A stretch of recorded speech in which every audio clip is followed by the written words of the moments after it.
We hear the stories of those children and their parents and the authorities who took an oath to protect the border. We begin with Chief White House Correspondent Cecilia Vega, who recently toured the border. In the pitch dark on this dusty road along the U.S. Mexico border, it is another busy night. Authorities overwhelmed. They say they've never seen anything like it. Families and children. Many traveling all alone. They are in search of one thing, asylum, like 15-year-old Jeffrey. We met him just moments after he crossed the Rio Grande. It's taken him more than 2 months to get here from Honduras. As for what happens next, he tells me only God knows. Nearby, an entire family. They tell me they had to leave Honduras in order to stay alive, pointing to the country's increasing gang violence and the recent hurricane that left many without a home. There's nothing there. No work.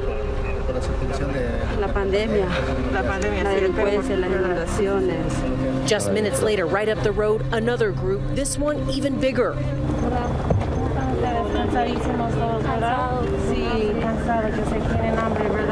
They're hungry, they're very tired, they say. And these little boys are traveling by themselves.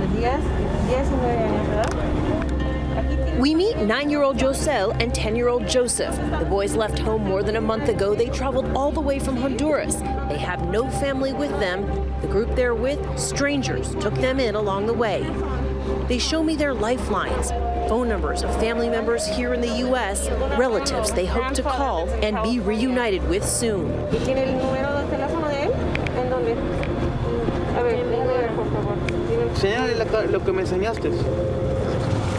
going to show me a phone number. The numbers on that hat still there. Este es el número de tu abuelo, ¿verdad? This is his grandfather's phone number. Se llama Marco. Sí. But Joseph's phone number, written in marker inside his pant pocket, already starting to fade. Este número de quién es? ¿De un tío?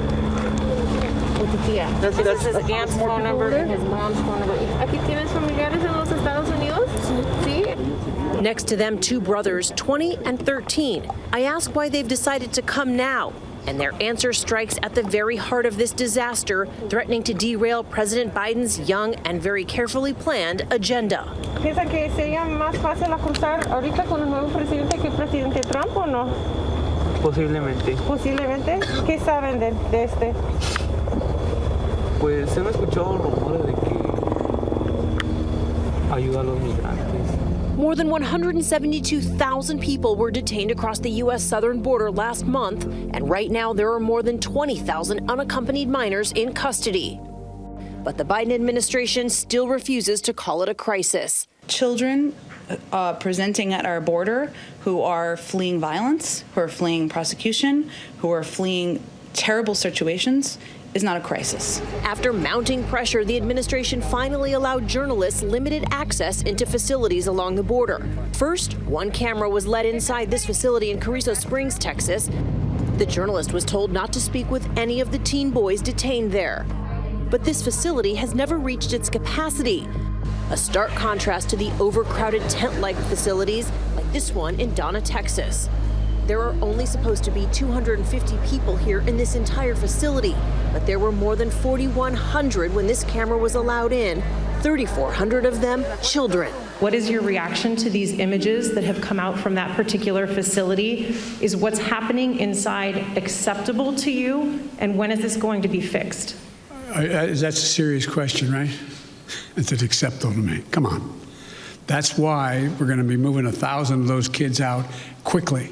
That's why I got Fort Bliss opened up. That's why I've been working from the moment this started to happen to try to find additional access for children to be able to safely, not just children, but particularly children, to be able to safely be housed while we follow through on the rest of what's happening. That is totally unacceptable. But critics say they moved so quickly to overturn former President Trump's hardline immigration policies that they did not have a plan in place on the ground to handle the surge that followed. Criticism growing louder by the day. It is a crisis. It is a crisis that was created by the Biden administration, by their own policies. Not just from Republicans, but also from Democrats. We're having a humanitarian crisis. The administration has all the good intentions. They want to treat the kids in a humane way. But in trying to do this, their good intentions are being overwhelmed by numbers. And yet children continue to come alone, often found lost and confused. Like this 10-year-old Nicaraguan boy without his parents, left behind by the group he crossed with, a Border Patrol agent recording the video.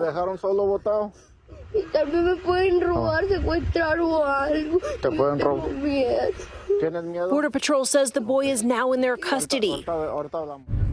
And still, more families are coming. The migrants, if they made it across the river, they often end up in a place like this. They're completely confused. Sometimes they don't even know if they're on the U.S. side of the border or they're still in Mexico. If they're lucky enough, they find a sign like this. This is left here by the Border Patrol, Asilo. This is directing them to asylum, telling them where to get to safety. Authorities from Hidalgo County, Texas say encountering dozens of families every night has become routine. This video shows how desperate and dangerous the situation is. A Border Patrol surveillance camera showing an apparent smuggler on the Mexican side hoisting a small child over the fence and then dropping her 14 feet below to the U.S. side. Moments later, another child dropped to the ground. Then the two suspects flee up the trail back into Mexico. Authorities say those kids, two young sisters from Ecuador, just 3 and 5 years old, were treated at a nearby hospital and they are okay. Deputies Joan Moreno and Arnold Salazar patrol this stretch of the border. Our main objective to make sure that we're referring them to the proper authorities, that they're getting processed through Border Patrol and not getting extorted by local criminal organizations that want money. Yeah. They want money. You're trying to keep them safe. We're trying to keep them safe. Yeah. The Border Patrol, so inundated, local authorities are now helping. We can go further down. The deputies bring me to an area called El Rincón, the corner. It's a popular landing spot right along the Rio Grande. So they've literally just come out of the river here. Mm-hmm. In your career, have you ever seen as many people as you're seeing right now? No. And you've done this for how many years now? 17 years. 17 years, the most people you've ever seen? Yes. Most children, most families? Yes. Is there anything that's going to stop this? I hope there is. I don't know what it is. I don't know what they have to do, but it needs to stop. There's got to be a better way for a better process, but this is not it. All over these paths, pieces of their stories.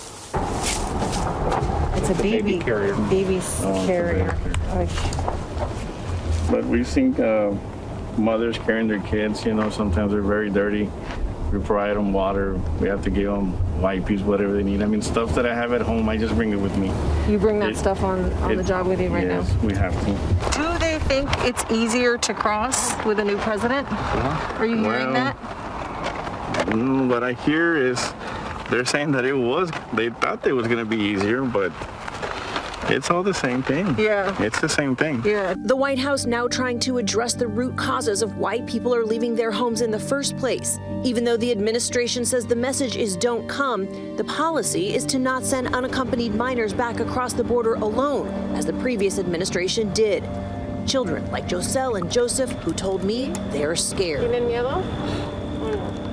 I met 9-year-old Joselle, who walked here from Honduras by himself, along with another little boy. He had that phone number on him, and we were able to call his family.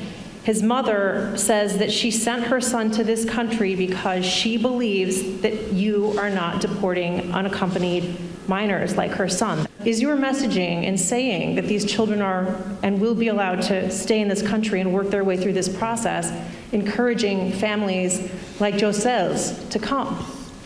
Well, look, the idea that I'm going to say, which I would never do, that if an unaccompanied child ends up at the border, we're just going to let him starve to death and stay on the other side. No previous administration did that either, except Trump. I'm not going to do it. I'm not going to do it. It's been more than 2 weeks, and Joselle remains in U.S. custody. His grandfather, whose phone number was on that pink hat, says he has gotten a call from authorities, but he still doesn't know when he'll see his grandson. Hi everyone, George Stephanopoulos here. Thanks for checking out the ABC News YouTube channel. If you'd like to get more videos, show highlights, and watch live event coverage, click on the right over here to subscribe to our channel, and don't forget to download the ABC News app for breaking news alerts. Thanks for watching.